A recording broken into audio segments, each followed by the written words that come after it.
am so excited to talk to you today about your film, which is fabulous, Stormchaser. Before we get started, let's share with our audience a little bit about what this film's about.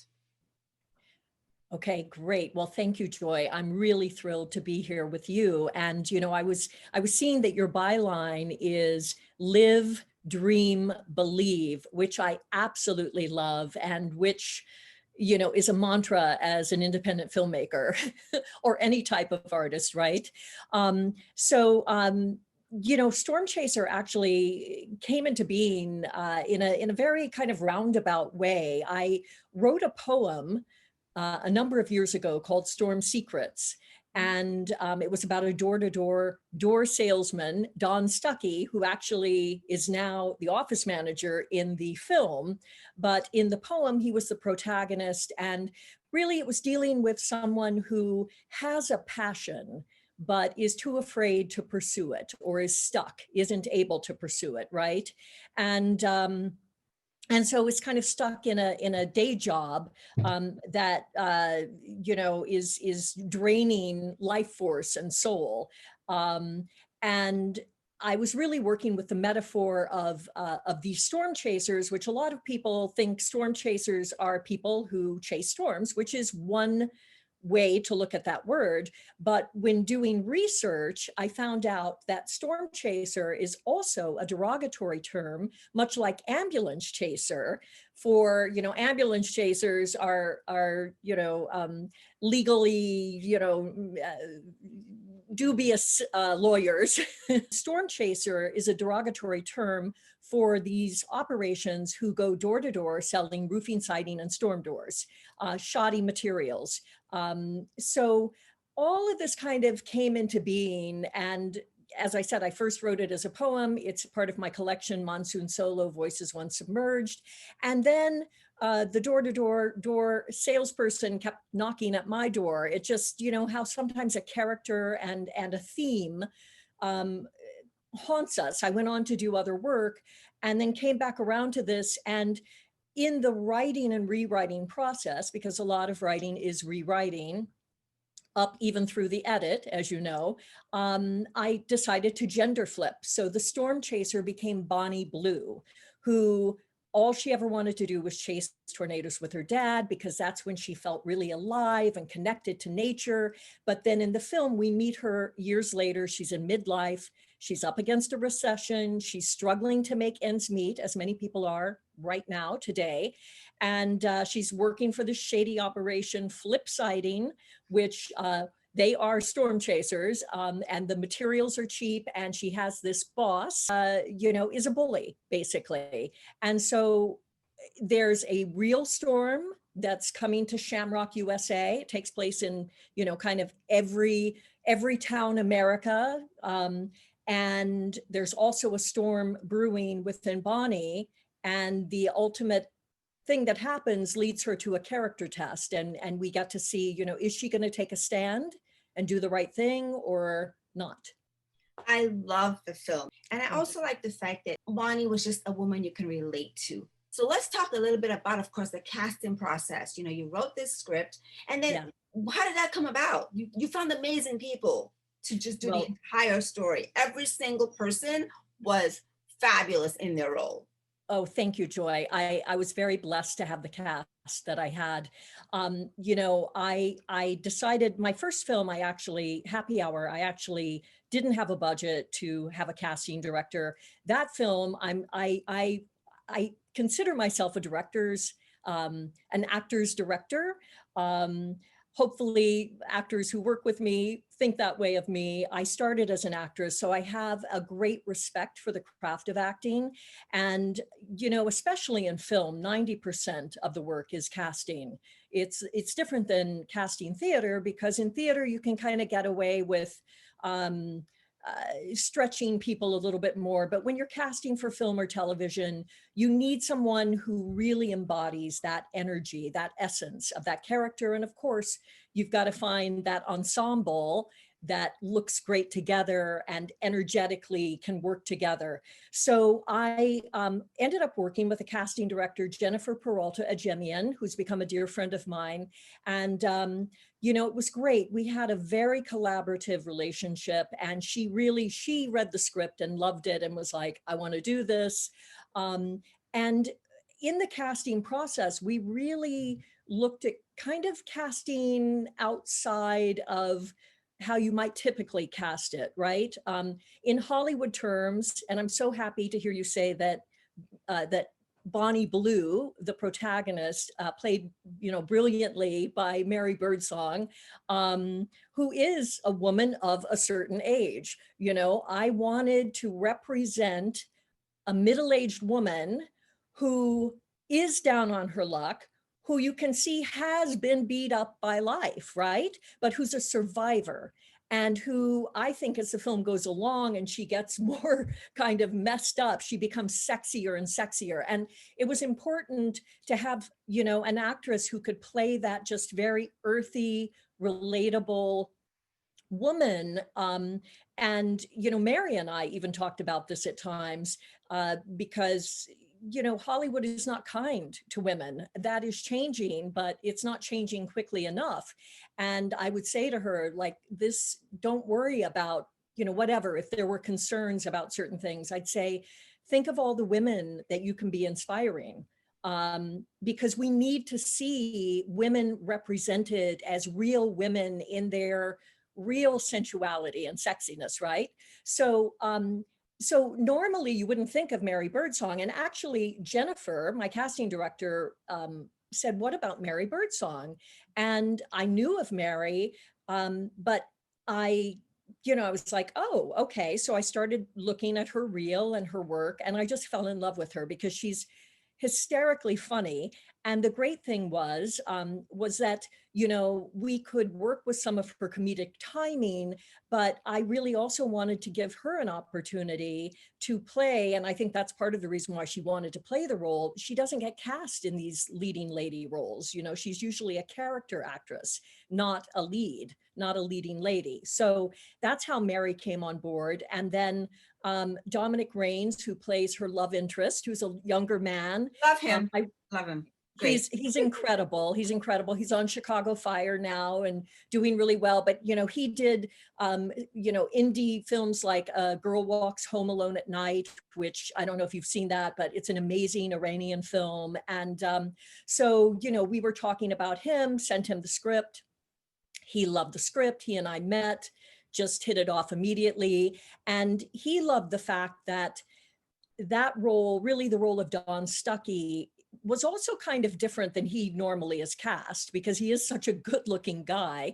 And so he's usually cast in these studly leading men roles or sexy character roles, and Don Stuckey is he's kind of an ordinary guy, an average Joe who's stuck.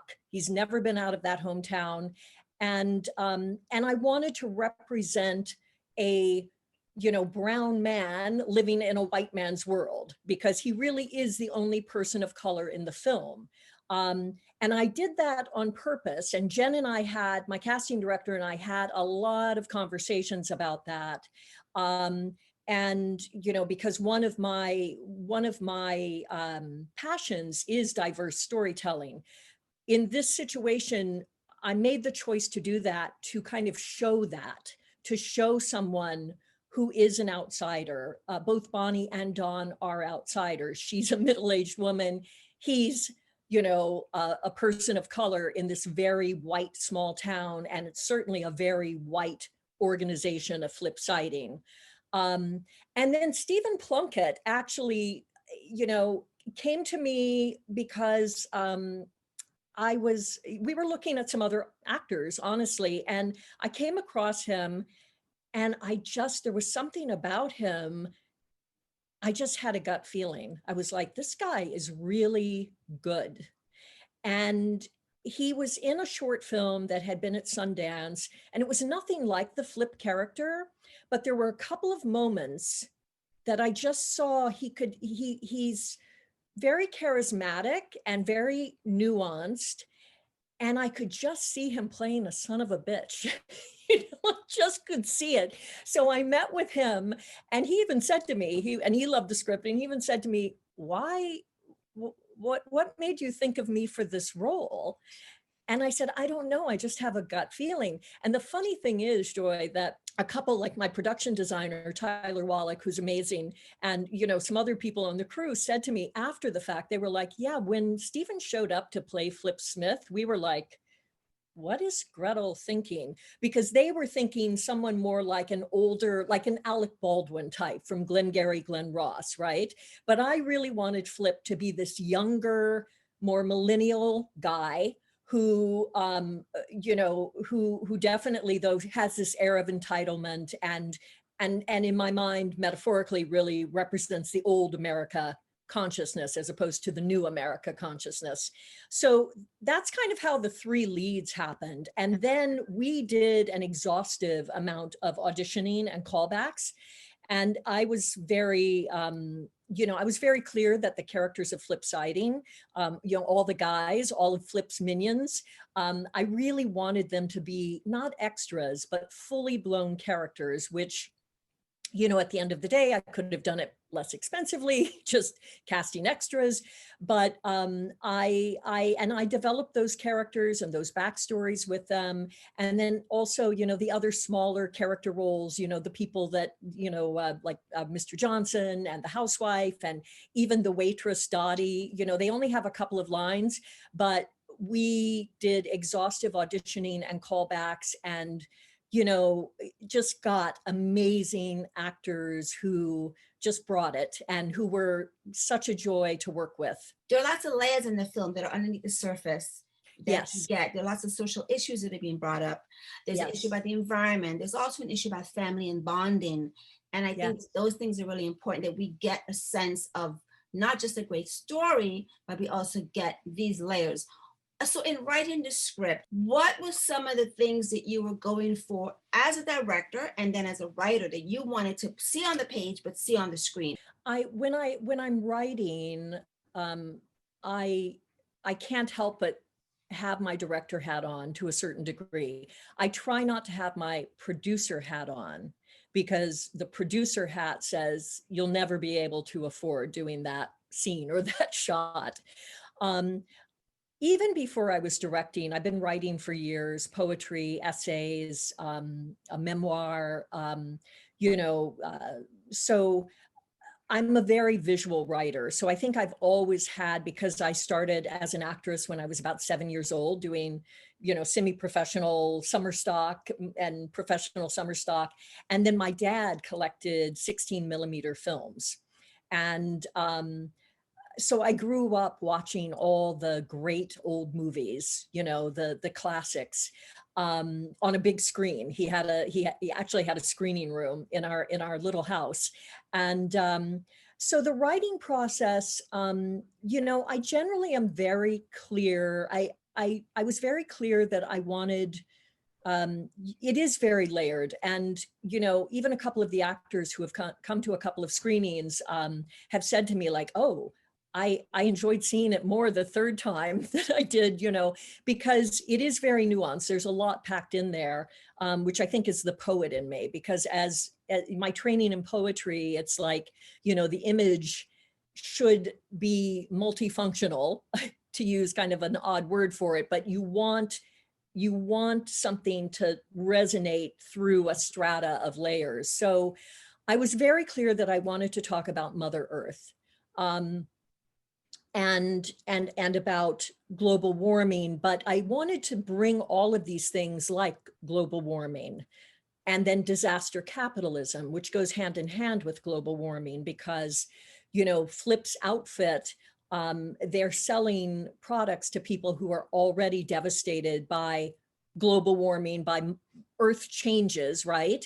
And basically re-raping in a certain way, although that might be a harsh word to use with this because it is a satire, there is an element of comedy. But when we're talking about these kind of issues in just a harsh, cold light, I mean, that's what's happening. It's predatory. right? So I wanted to bring that into the mix. I wanted to bring ageism into the mix, which I've experienced, which other women I know have experienced, not just in Hollywood, but in all walks of life, really, and many different industries. Racism was another issue with Dawn, and how, oftentimes organizations have these token people of color or different gender, or whatever you want to, oh, I've checked the diversity box. And then of course the bullying, which we see in a lot of realms now too, including on the national stage of politics right now. So in the writing, all of that is kind of working through me. And then, but I have to at the end of the day, the characters are going after wants, so they have clear intentions, and I want them to be real people. I don't want them to be puppets. And again, your actors were incredible. I mean, it's testament to you as a director getting those performances from your actors, which is, as good as they were, it's still the director's call to blend it the way you wanted it. What did you take away from about yourself doing this film, Stormchaser? That is a great question. I learned so much. I had so many obstacles and challenges along the way. As I think especially any independent filmmaker without a production company, when you're kind of doing, you're pushing the boulder on your own, and even if you have a great team, it's still, it's your baby. Like, nobody's going to care for your baby the way that you care for your baby.